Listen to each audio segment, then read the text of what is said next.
नमस्कार, मैं हूं रचना सिंह। स्वागत है आपका उत्तराखंड के इस बुलेटिन में। खबरों की शुरुआत करेंगे, लेकिन उससे पहले एक नजर हेडलाइंस की ओर। चमोली में ग्रामीण उद्यमिता विकास कार्यशाला का आयोजन, सीएम धामी ने ली जिला स्तरीय अधिकारियों की बैठक। उत्तराखंड हाईकोर्ट ने जनहित याचिका पर की सुनवाई, सरकार के आदेश पर लगाई रोक। रुड़की में निकाय चुनाव को लेकर कांग्रेस की बैठक, संगठन चुनाव पर कार्यकर्ताओं से की चर्चा। राज्य मंत्री ज्योति प्रसाद गौराड़ा का दावा, केदारनाथ की सीट भारी मतों से बीजेपी जीतेगी। चमोली में औद्योगिक विकास और सांस्कृतिक मेले का शुभारंभ, जिलाधिकारी संदीप तिवारी ने ली मार्च पास की सलामी।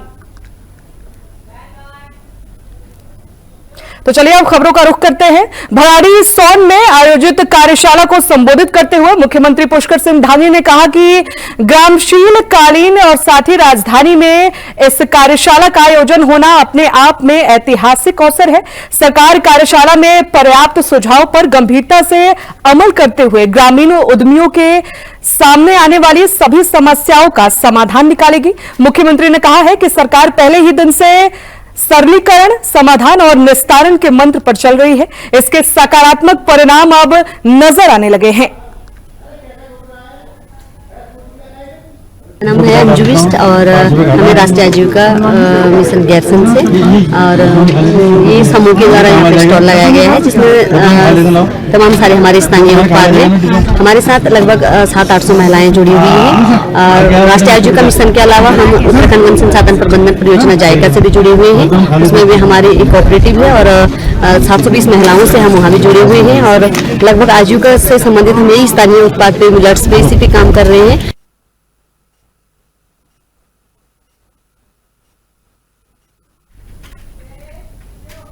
उत्तराखंड हाईकोर्ट ने किच्छा उधम सिंह नगर के सुरौली कला ग्राम का नाम राज्य सरकार के द्वारा नगर पालिका क्षेत्र से हटाकर उसे फिर से ग्रामीण क्षेत्र घोषित करने के आदेश को चुनौती देती जनहित याचिका पर सुनवाई की है। मामले की सुनवाई करते हुए कोर्ट की खंडपीठ ने सरकार के इस आदेश पर रोक लगाते हुए राज्य सरकार सहित अन्य पक्षकारों से 4 सप्ताह में जवाब पेश करने को कहा है। मामले की अगली सुनवाई के लिए 8 जनवरी की तिथि तय की गई है। चुनाव को पहले उन्होंने अप्रैल 2018 में नगर पालिका परिषद में इंक्लूड कर लिया था बाय नोटिफिकेशन। उसके बाद उन्होंने 2021 में इसको फिर से हटाने की कोशिश करी गई। उसके खिलाफ रिट भी ऑनरेबल हाईकोर्ट ने स्टे कर दिया था। उसके बाद वो रिटेन उन्होंने विड्रॉ कर ली, नोटिफिकेशन विड्रॉ कर लिया, फिर इनफेक्शन हो गई। उसके बाद 3 सितंबर 2024 को उन्होंने दोबारा से उसको एक्सक्लूड करने की कोशिश की गई। उसके खिलाफ उन्होंने रिट करी और ऑनरेबल हाईकोर्ट ने उसको स्टे कर दिया।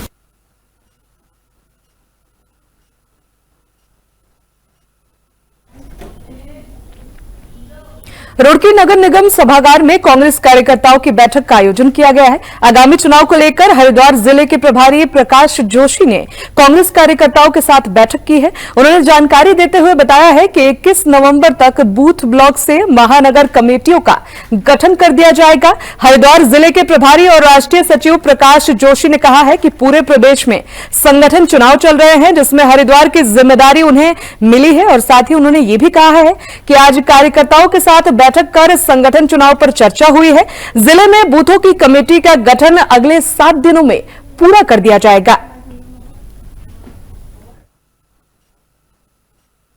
ये आज पहली बैठक थी और आज की बैठक का मुख्य जो पूरा फोकस था वो संगठन का जो ढांचा है, जो हमारे 40 वार्डों और 2 ब्लॉकों के रूप में है। हर वार्ड में block Congress committee, ward committee और फिर ब्लॉक में ब्लॉक कांग्रेस कमेटी का गठन जो भी जिस रूप में है उसकी समीक्षा आज करी गई और आगे भी शपथ जारी रहेगी। हमने सबने मिलकर निर्णय लिया 21 तारीख तक हर वार्ड लेवल स्तर की बैठकें कंप्लीट हो जाएंगी 21 तारीख तक। और जहां जरूरत है वार्ड अध्यक्ष को बदलने की, नया बनाने की या वहां वार्ड कमेटियों को ठीक करने की, वो 21 तारीख से पहले सब हो जाएगा। तो आज की बैठक का मुख्य फोकस यही था।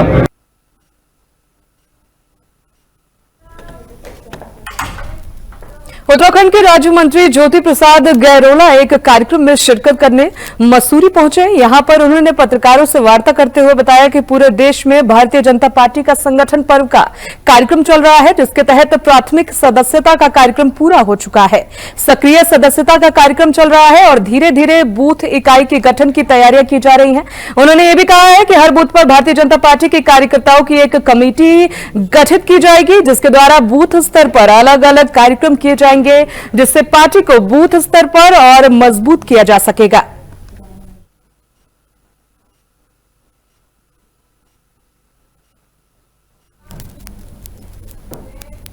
चमोली में 72वें राजकीय औद्योगिक विकास और सांस्कृतिक मेले का शुभारंभ हो गया है। गोचर के ऐतिहासिक मैदान में आयोजित इस मेले में स्कूली छात्राओं के द्वारा मार्च पास्ट किया गया। जिलाधिकारी संदीप तिवारी ने मार्च पास्ट की सलामी ली। आपको बता दें कि 14 से 20 नवंबर तक यहां मेला चलेगा, जिसको लेकर जिला प्रशासन ने अपनी तैयारियां पूरी कर ली हैं। देखिए, आज गोचर मेले का सारे बच्चों में स्थानीय विद्यालय के उनका मार्च पास्ट का कार्यक्रम होगा और यहाँ पे हमारी अराउंड 400 स्टॉल हो गई है और आवंटित भी हो रही है और दुकानदारों ने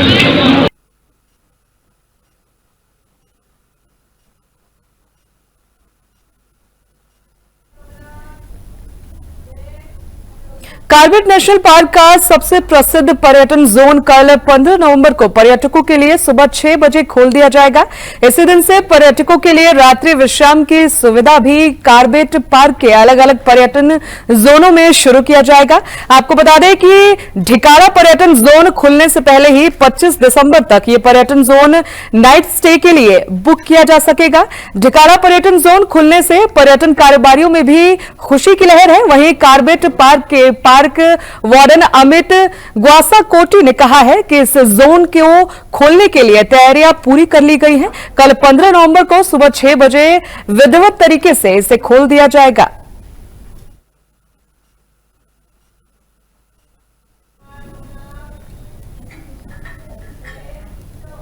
कैबिनेट मंत्री सुबोध उनियाल के बयान से नाराज सरपंचों ने आज अल्मोड़ा में जोरदार प्रदर्शन किया है। सरपंचों ने जुलूस निकालकर मंत्री सुबोध उनियाल के खिलाफ जमकर नारेबाजी की है। सरपंचों का कहना है कि मंत्री ने सरपंच के पद को प्रधान में विलय करने का बयान दिया है, जिससे वे आक्रोशित हैं। सरपंचों ने मांग की है कि मंत्री तुरंत अपना बयान वापस लें और इसके साथ ही सरपंचों ने चेतावनी भी दी है, यदि 15 दिनों के भीतर बयान वापस नहीं लिया गया तो उग्र आंदोलन किया जाएगा। सुबोध उनियाल जी ने एक बयान दिया है कि सरपंचों के पद को विलय करके प्रधानों को दे दिया जाए, तो उसी संबंध में हम पूरे उत्तराखंड के 11 जिलों के सरपंच यहाँ पर एकत्रित हुए हैं।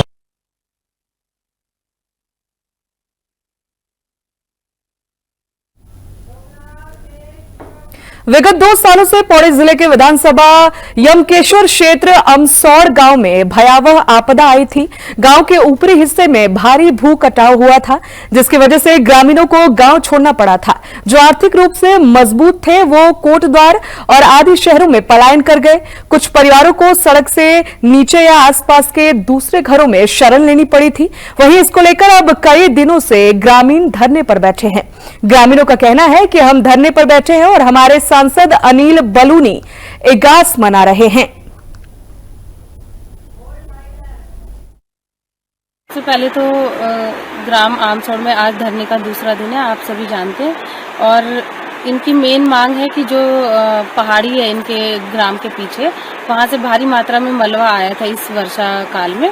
तो इनका यही है कि हमें आगे हमारी फैमिली को कोई भी नुकसान ना हो, जिस कारण पहाड़ी का ट्रीटमेंट किया जाए किसी भी तरह, है ना। तो इसके चक्कर में ही पहले कई बार जो है अधिकारी लोग आए हैं, सर्वे टीम आई है, भूगर्भीय सर्वेक्षण टीम। और दूसरी मांग इनकी ये है कि इनका एक हाइड्रम योजना है इनकी चलती है हाइड्रम, तो वो इस वर्षा काल में क्षतिग्रस्त हो गई है। जो बूढ़ी दिवाली के नाम से प्रसिद्ध है वो है, उसको मनाया जा रहा है। लेकिन हमारा दुर्भाग्य है कि हम आज हमारी महिला शक्ति जितने भी हैं वो सारी इस धरना स्थल बैठी हुई हैं, जबकि इनको आज के दिन घरों में होना चाहिए था इस पर्व को हर्षोल्लास से मनाने के लिए। हमारी जो मांग है, आज हमारी जो मांग है, पिछले साल ऊपर से हमारे गांव के अंदर स्लाइड आया, उस स्लाइड का कोई ट्रीटमेंट सरकार शासन प्रशासन द्वारा नहीं किया गया, जबकि हर अधिकारी इसी सड़क से, क्योंकि ये कोट द्वार से सर्वप्रथम गांव आमसौड़ पड़ता है और गढ़वाल के लिए जितने भी यहाँ से वाहन, मास्टर लोग, सरकारी कर्मचारी, जितने भी महकमा है, वो पूरा इसी रास्ते से गुजरता है। क्या हमारी सरकार इतनी अंधी है, इतनी बहरी है कि जो हमें वो देख नहीं रही है?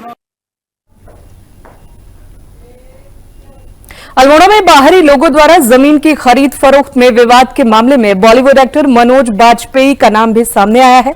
बॉलीवुड एक्टर मनोज बाजपेयी ने अल्मोड़ा के लगभग क्षेत्र में 15 नाली जमीन मेडिटेशन और योग के लिए खरीदी थी, लेकिन भू कानून का उल्लंघन होने पर जिला प्रशासन ने मनोज बाजपेयी को नोटिस जारी किया है। प्रशासन ने अब तक अल्मोड़ा जिले में 23 मामलों की जांच की है, जिसमें से 11 मामलों में नोटिस जारी किए गए हैं और 5 मामलों में जमीन को जब्त कर राजस्व विभाग में निहित कर दिया गया है। देखिए, माननीय मुख्यमंत्री जी ने अभियान चला रखा है कि जहां भी जो उत्तराखंड भू कानून का उल्लंघन हुआ है जमींदारी विनाश अधिनियम में, जैसा कि पहले था कि उत्तराखंड के मूल निवासियों के अतिरिक्त किसी को भी 250 मीटर तक जमीन क्रय करने की परमिशन होती है। कुछ लोगों ने क्या किया कि अलग अलग नामों से अपने परिवार में पति पत्नी ने भी खरीद लिया, जबकि उसमें विवाहित शब्द है, तो उसका उल्लंघन किया है। 7 मामले ऐसे आए हैं और पूरे जनपद में हम लोगों ने जांच कराई। अब तक 23 मामले जो है आ चुके हैं। 8 मामले हम लोगों ने विभिन्न न्यायालयों में किए और 2 मामले जो मुंबई के एक मामला काफी बड़ा 108 नाली का था, उसको राज्य सरकार के पोजीशन में भी ले लिया है। जहां तक मनोज बाजपेयी जी का प्रश्न है, तो इन्होंने लमगड़ा में 15 नाली का जमीन 2021 में लिया था मेडिटेशन और उस योगा सेंटर के लिए, जिस पे काम नहीं हुआ है, उनको नोटिस जारी किया गया है और अन्य जितने भी आए हैं उनको नोटिस जारी किया गया है। अगर नोटिस से संतुष्ट नहीं हुआ जाए, अगर एलडीएम होते हैं, तो फिर 166-67 के अंतर इन पे मुकदमा दर्ज किया जाएगा।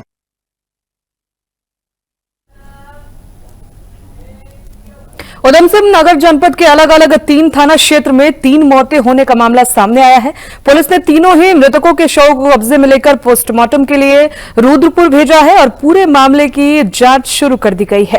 पहला मामला थाना ट्रांजिट कैंप क्षेत्र का है, जहां पर एक 13 साल के बच्चे ने अपने घर में फांसी लगाकर खुदकुशी कर ली। दूसरा मामला पुल भट्टा थाना क्षेत्र का है, जहां ट्रेन की चपेट में आकर एक अज्ञात व्यक्ति की मौत हो गई। इसके अलावा तीसरी घटना गुलर भोज चौकी क्षेत्र का है, जहां रहने वाले सुमन कौर की प्रसव के बाद तबियत बिगड़ने पर मौत हो गई। परिजनों के द्वारा ससुराल पक्ष पर हत्या का आरोप लगाया गया है।